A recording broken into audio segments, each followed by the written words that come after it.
Inter Milan vs PSG, a final I can definitely say no one expected. I didn't expect it, you didn't expect it. I actually predicted that Barcelona and Arsenal would be the Champions League final, so I was completely wrong. But to be fair, both of these teams were special in the semi-final and they both deserve to be in the final. We're going to watch the experience of Luis Enrique match up perfectly with the tactical expertise of Simone Inzaghi. We're going to see that defensive solidity of Inter Milan come up against the offensive fluidity of PSG. It's very much two different styles of play clashing against each other, so it should make for a very good Champions League final. But the question is, who will win the Champions League final, how will they win it, and which team will finally break not winning the Champions League for so many years? Because the last time Inter Milan won it, it was in 2009 under Jose Mourinho. And as for PSG, well, they've never won the Champions League, so this will be absolutely massive for them if they are able to win it this season. In this video, I'm breaking down the key tactical battles, the key player matchups, and my prediction for the game itself. Stick around until the end of the video because my prediction might genuinely shock you. But before we get into it, don't forget to like the video, comment your predictions down below, subscribe for more, hit the notification bell so you know whenever I upload. Let's first talk about how they actually got to the Champions League final. Inter Milan played the most impressive semi-final game I have ever watched. Those two legs between Barcelona versus Inter Milan was something special. I have never seen that before.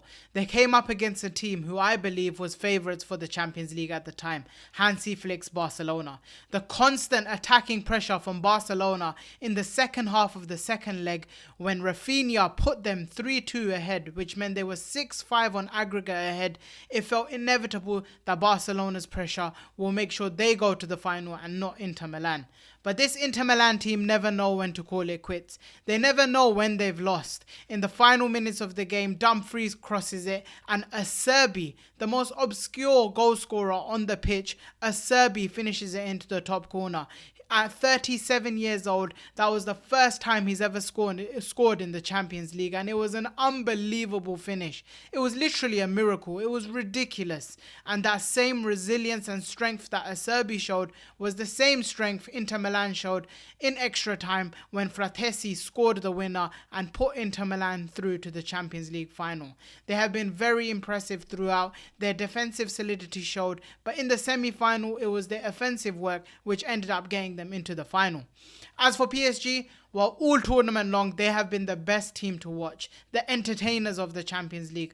All of the neutral fans love watching them play. Fast, exciting football with absolutely brilliant technical players all over the pitch. No one is afraid to ask for the ball. No one is afraid to push up with the ball.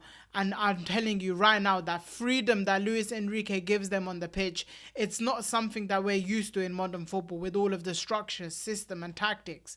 But it's been very fun to watch them, and that freedom and individual quality is exactly the reason why PSG ended up defeating Arsenal in the semi-final. A brilliant Fabian Ruiz strike made it 2-0 on aggregate. An inspired Donnarumma kept stopping every single Arsenal shot that was coming towards him.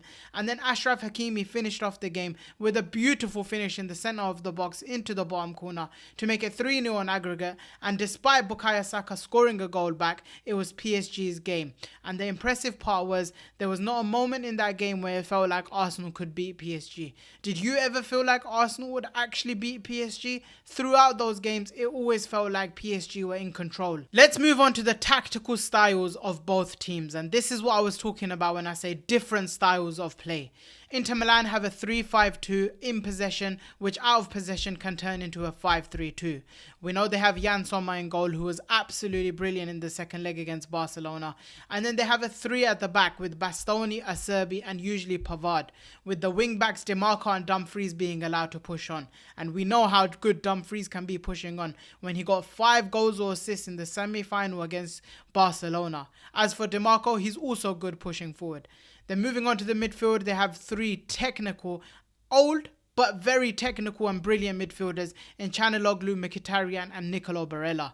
Then moving to the front 2, they have Marcus Thuram and they have Lautaro Martinez, who have both built an excellent chemistry together and are a major reason as to why Inter Milan are in the position they are in currently. When you watch them, you notice even though they are defensively solid, Simone Inzaghi allows his team to have that same fluidity and freedom that Luis Enrique allows his PSG team. Let me explain. Have you ever seen Bastoni push up from left centre-back to left mid to left wing and put in crosses into the box? Did you notice against Barcelona, the furthest player forward at times was Denzel Dumfries? These are all deliberate plays that Simone Inzaghi allows so that there's always options on the ball for any player that has the ball at their feet. There's a reason why Pavard pushes up, why Bastoni pushes up. All of these players are comfortable moving forward, and it's why it's so fun to watch Inter Milan play despite being so deep. And like I said, against when they're versing bigger opposition sides, I've seen Inter Milan drop deep into a D block, a mid block, like we saw against Barcelona. And at that point, their main strengths are their excellent counter-attacking football with the likes of Lautaro Martinez, Marcus Thuram and Denzel Dumfries pushing up with frightening pace. And they have set-piece threats in the box. Every single time a cross comes in, whether it's a free kick or a corner, they always look like scoring. And when you think about it, this Inter Milan team's core has been together for many years. So the chemistry and synergies in the team are very, very good. As for PSG and Luis Enrique, these days it's all about teamwork, tactical discipline, and being able to adapt to any opposition they come up against. They've transitioned from being those individual players that we used to watch PSG be when they had the likes of Kylian Mbappe, Neymar, Di Maria, amongst others. They have now become a proper team, a team that works together. And even though it's a 4-3-3 on paper, that team is extremely fluid. Most of the time in possession when you watch them is Donnarumma in goal, and then you have a three in front of him, Nuno Mendes, Pacho and Marquinhos. Hakimi has that freedom to push up. He has that freedom to almost be a winger at times, a striker, a central midfielder. This is what I mean by PSG's team is allowed to be free. Then you have Vitinha, João Neves, Fabian Ruiz. Wow. What a midfield. Technical midfielders, but they also got that dog in them. And then when you move to the front three, they have Kavica Kvaratskhelia, Ousmane Dembele, and Desiree Doué or Bradley Barcola. And when you look at all four of those players, they are 1v1 specialists. They are comfortable with the ball at their feet, but they also work incredibly hard defensively. And that is exactly the reason why PSG always look to control possession. But the difference between Enrique's old teams and the team that he has now is how much he allows them to be direct. Even though they want to control possession, if they ever do give up possession, their aim is to get that ball forward quickly and allow these fast front players to really cause damage to the opposition. And it also helps when their goalkeeper in Gianluigi Donnarumma is having an all-timer season. He has turned into prime Neuer in this competition. Some of the saves he's made in this competition so far, he could go down as one of the best Champions League campaigns from a goalkeeper in a very long time. In my opinion, the successful integration of João Neves and Kavica Kvaratskhelia has allowed for Luis Enrique's team to have a strong base. João Neves is unbelievable, and I'm going to touch on it later because he's very important in this game. And Kavica Kvaratskhelia on his 1v1s has always been top. This is definitely the most fun team to watch between the two, and it will be a very exciting game when these two styles of play clash. Next up, we have key player matchups. Now we're talking about the fun stuff. When the two teams come together, which two players up against each other will really have a massive influence on the game.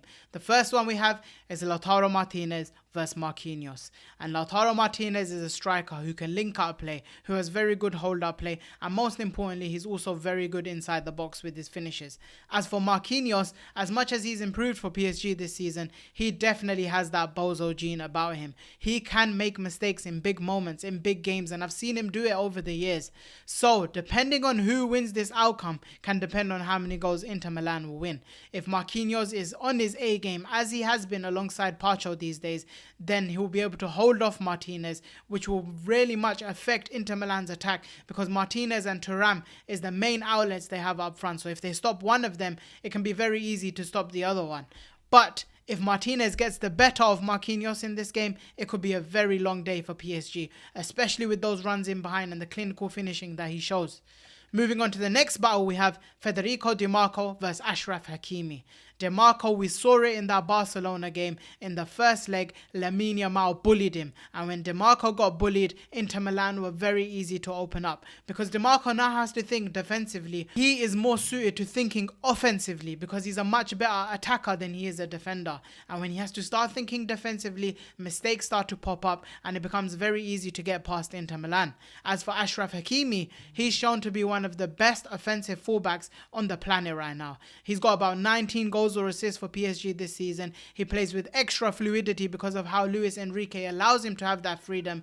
And if he pushes up alongside Desiree Doué or Barcola on that right hand side, they can really double up on DiMarco and cause massive problems against Inter Milan, especially when he finds himself inside the box and no one is actually marking him because they don't expect Hakimi to push up. How do you guys think this battle is going to go? Do you think Hakimi wins it, or do you think DiMarco will have enough to stop him? And then the final battle, which could be very, very important. We know how important midfields can be. And this is a very important battle. Joao Neves on one side and Nicolo Barella on the other side. We are talking about engines. These players do not stop running. They have the quality off the ball to win the ball back. They fight in their duels. But when the ball is at their feet, they have that technical quality to move that ball forward, to get that ball into the front three. So these two players on both sides will definitely be matching up against each other. Joao Neves, wow. This kid is special. He reminds me of a white Kante. The way he wins that ball back, the way he shows his technical quality, how good he is aerially even though he's so short. Overall, he's definitely one of my favourite midfielders to watch right now. And it's so unfair that PSG went from having Verratti to now having Joao Neves, because that midfield is incredible to watch together. As for Nicolo Barella, he has been carrying Inter Milan's midfield for a very long time, and he will continue to do so. He is top quality, and he doesn't get rated like other midfielders because he's not as good on the eye for some people, because he works so hard off the ball. He's more about having that dog about him. But when the ball is at his feet as well, he also has that technical quality to really cause damage to oppositions. In my opinion though, I think Joao Neves is going to win this battle. Let me know what you guys think down below in the comments. How will the game actually go though? In my opinion, the first half will be tight. Champions League finals are always tight in the first half because no one wants to make a mistake.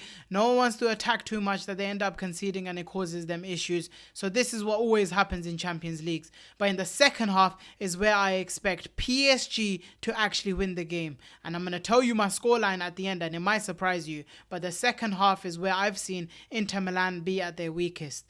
Overall, I've seen them be very, very slow on the press and they have to drop so deep because their players get tired.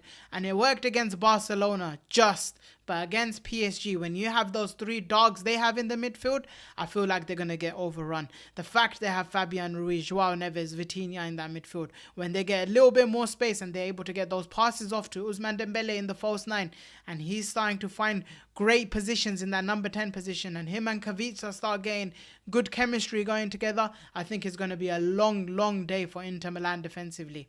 And when you think about it, Inter Milan's main strengths are on the counter-attack. Nuno Mendes and Achraf Hakimi are unbelievably fast. And then when you think about their second strength, which is the set pieces, Donnarumma has been an absolute beast in the air in stopping corners, in stopping free kicks. We saw Arsenal, who are known to be set piece masters, have no danger against PSG from set pieces just because of the sheer fact Donnarumma is an absolute unit in goal, and it affected them because that was the main way of trying to score a goal and it just couldn't happen. So PSG were able to get that lead and then they were able to make that lead bigger, and that's exactly what I feel like we are going to see here. And don't get me wrong, I really want to see Simone Inzaghi win the Champions League because he deserves his flowers. A couple of years ago against Manchester City in the final, they should have won that final because that was a masterclass from Inzaghi again. And as for PSG, I really rate what Enrique has done. You would think that they would have had a better chance of winning the Champions League with the like of Neymar, Mbappe and Messi.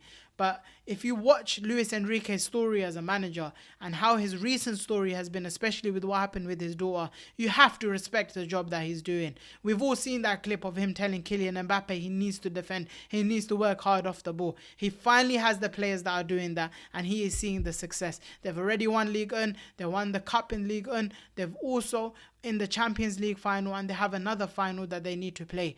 This could be a very successful season for PSG, and it could be massive for Luis Enrique's legacy in the game, especially as a manager. Overall, my score prediction is a 3-1 PSG victory. That's how I feel like it's going to go. I feel like PSG are going to be too strong for Simone Inzaghi's Inter Milan. I hope you like this preview of the game, my prediction of the game. Don't forget to like the video before you leave. Comment your predictions down below right now and subscribe for more. Hit the notification bell so you know whenever I upload, and peace.